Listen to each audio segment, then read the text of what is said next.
nafanya katika ofisi ya Regional Coordinator NGCDF Board, tuko pale Mombasa. Asante. Assalamu alaikum. Naitwa Daniel Kahati, natoka maeneo ya Kipini, ni member wa CDF Garsen. Assalamu alaikum. Kwa jina naitwa Bungale Masudi, mimi ndo Fund Account Manager NGCDF Garsen. Asante.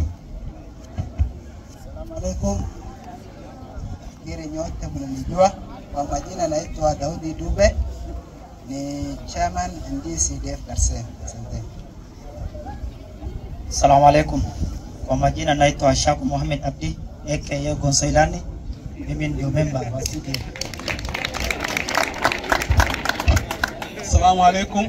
Kwa majina naitwa Dange Gayoye, nimetoka upande wa Mnazini, ni member wa NGCDF Garsen. Mariam Saida Kukane, nimetoka Oda. Assalamu alaikum.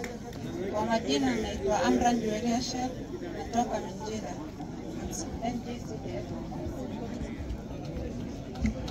Asanteni sana, naomba mrudi mkae. Katika hii kamati pia huwa tuko na DCC, anaketi na wao pia kama mwakilishi wa serikali kuu kuhakikisha yale ambayo yanafanyika hapo yanafanyika kwa ukamilifu.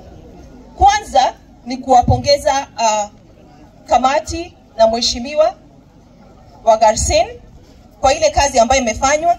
Sijaitwa kwa sherehe kama hii.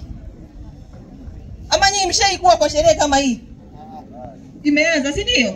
Tuwapigie makofi jamani. Tupigie mheshimiwa wetu makofi. Inaonekana kazi inafanyika, si hivyo? So congratulations. Msirudi nyuma. Hii inaonyesha uwazi na ile kazi ambayo mna publicize ile kazi ambayo congratulations. Na letu pili kama NGCDF board ni kuhakikisha tunawasupport fully. Nimetoka Mombasa, nimeamka saa 10 asubuhi kuhakikisha ya kwamba niko hapa mapema kuhudhuria hii function. I'm so pleased to see that such functions are happening in Garsen. Na tutazidi kuwasupport mheshimiwa na tutazidi kusupport NGCDF committee kuhakikisha ile mipangilio wamepanga. Nimeona kitabu hapo inaitwa strategic plan. Ile mipangilio wamepanga kuhakikisha inafanyika Garsen katika hii miaka 5 imefanyika kikamilifu. Tatu,